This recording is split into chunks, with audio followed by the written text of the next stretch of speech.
Papa Francisco morreu na madrugada de hoje, aos 88 anos, em sua residência oficial, na Casa Santa Marta, no Vaticano, em Roma, devido a uma pneumonia bilateral, condição que vinha enfrentado desde fevereiro. O Papa fez sua última aparição pública no domingo, um dia antes de morrer, após enfrentar complicações de uma pneumonia. Com a saúde bastante debilitada, surgiu por volta do meio-dia, na varanda da Basílica de São Pedro, para a tradicional bênção Urbi et Orbi. Sentado em uma cadeira de rodas, desejou feliz Páscoa aos milhares de fiéis reunidos para celebrar a ressurreição de Cristo. A participação do pontífice era incerta até o último momento. Ele havia recebido alta um mês antes, após longa internação, e o Vaticano não tinha confirmado oficialmente se compareceria à cerimônia. Ainda assim, decidiu participar da bênção, com a ajuda de um assistente que leu sua mensagem. No discurso, Francisco abordou os conflitos globais e criticou duramente a situação em Gaza, classificando o cenário como humanitário, dramático e ignóbil. Reforçou o apelo por um cessar-fogo imediato e demonstrou preocupação com o avanço do antissemitismo em diversas partes do mundo. O Papa também defendeu a liberdade religiosa e a liberdade de expressão como pilares para a construção da paz.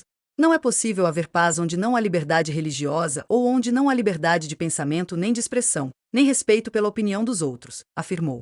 Após a cerimônia, surpreendeu os fiéis ao circular pela Praça de São Pedro no Papamóvel. Durante o trajeto, abençoou algumas crianças, em um gesto que emocionou os presentes.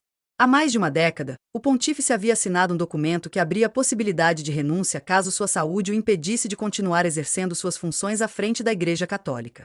O próprio Papa revelou essa carta em entrevista ao jornal espanhol ABC, em dezembro de 2022, explicando que a assinou e entregou ao então secretário de Estado do Vaticano, Tarcísio Bertone.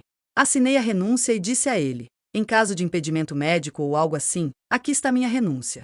Você a tem, contou Francisco, acrescentando, ao ser questionado se desejava divulgação da informação, é por isso que estou lhe contando. Ele também afirmou não saber o que Bertone fez com a carta após recebê-la.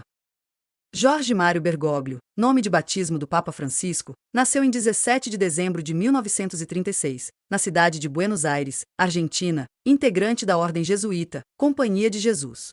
Sua família emigrou da Itália para a Argentina no início do século XX, fugindo das guerras que assolavam a Europa. Seu pai, Mário Giuseppe Bergoglio, saiu do Piemonte em 1929 e estabeleceu-se em Buenos Aires, no bairro de Flores. Alguns anos depois, conheceu Regina Maria Sivori, filha de imigrantes genoveses, casando-se e tendo Jorge como o primeiro dos 5 filhos do casal. Jorge Bergoglio chegou a cursar técnico de química, mas decidiu seguir a carreira sacerdotal, ingressando em 1958 no seminário jesuíta Vila Devoto.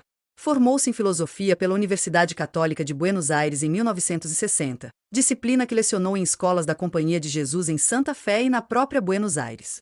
Foi ordenado sacerdote em 1969, concluiu sua formação em teologia um ano depois e finalizou sua formação religiosa na Espanha, retornando em 1973 para liderar a Companhia de Jesus na Argentina.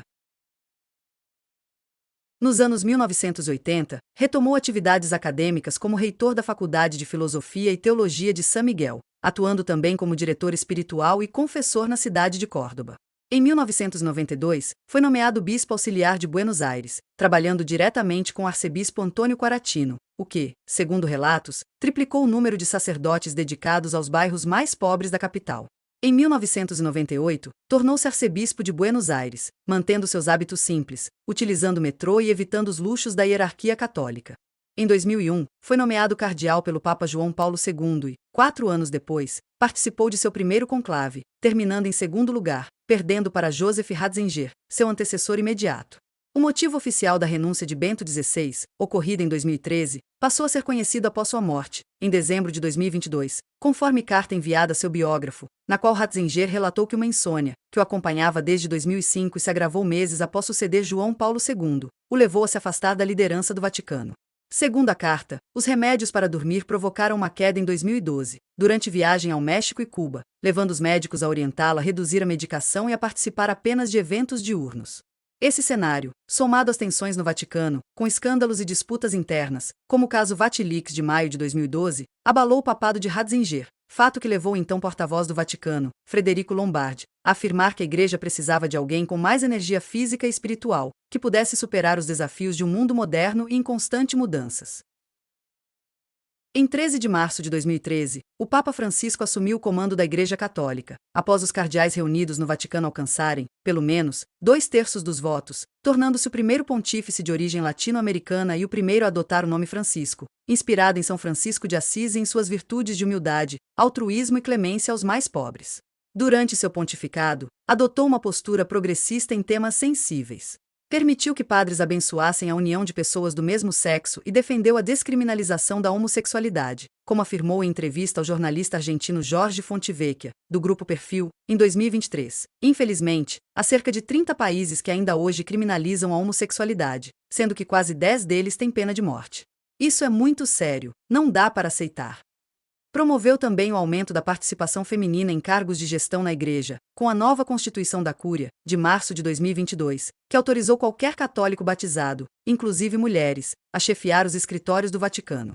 Além disso, enfrentou os crimes sexuais cometidos ao longo de séculos pela Igreja, manifestando, em 2021, sua vergonha pela incapacidade da Igreja de colocar as vítimas no centro de suas preocupações. Após a divulgação de um relatório sobre abusos envolvendo mais de 216 mil crianças e adolescentes na Igreja Católica da França desde 1950. Em sua atuação, defendeu o meio ambiente e estreitou laços com povos originários, publicando, em 2015, a encíclica Louvado Seja, que convocou os católicos a agir em favor da preservação ambiental, iniciativa seguida pelo Sínodo da Amazônia e por uma visita ao Brasil em 2019 para discutir a crise climática com autoridades acadêmicas locais. Em junho do ano passado, o presidente Lula, junto com a primeira-dama, se encontrou com o Papa na cúpula do G7, na Itália, durante viagem para se reunir com chefes de governo das 7 maiores potências mundiais. De acordo com Lula, ele e o pontífice conversaram sobre paz, combate à fome e a necessária redução das desigualdades no mundo, além de discutir profundamente os conflitos entre a Rússia e a Ucrânia. Os dois se conheciam há mais de 20 anos, quando Francisco ainda era cardeal em Buenos Aires. Ele já havia feito diversas declarações de apoio a Lula, especialmente enquanto o presidente estava preso, dizendo que foi condenado injustamente por conta das fake news. Após o encontro, Lula afirmou: "O Papa Francisco é a autoridade política mais importante que existe no planeta Terra. Não apenas pelo que ele representa, mas pelo que ele diz." O Papa condenou os ataques aéreos israelenses em Gaza, elevando o tom contra a ofensiva, mesmo normalmente evitando tomar partido em conflitos. Referiu que crianças foram bombardeadas e afirmou: "Isso é crueldade. Isto não é guerra.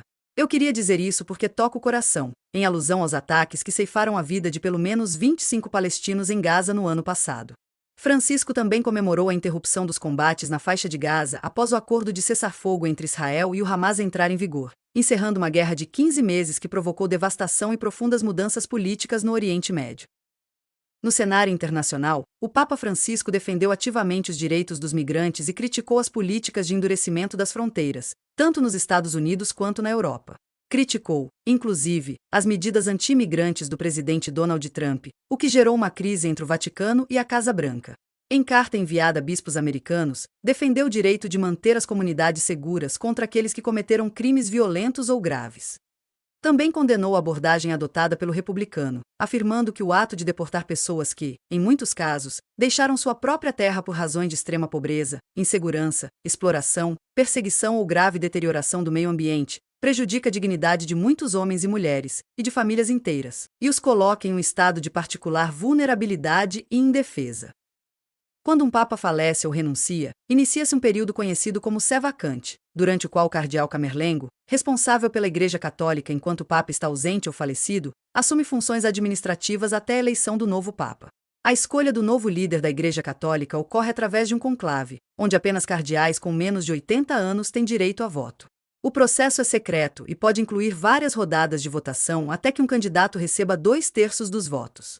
Entre os nomes mais mencionados, destacam-se Matteo Zuppi, da Itália, arcebispo de Bolonha e presidente da Conferência Episcopal Italiana; Luiz Antônio Tagle, das Filipinas, arcebispo de Manila; Peter Turkson, de Gana, prefeito emérito do Dicastério para o Serviço do Desenvolvimento Humano Integral no Vaticano; e Mark O'Wiley, do Canadá, prefeito do Dicastério para os Bispos na Santa Sé.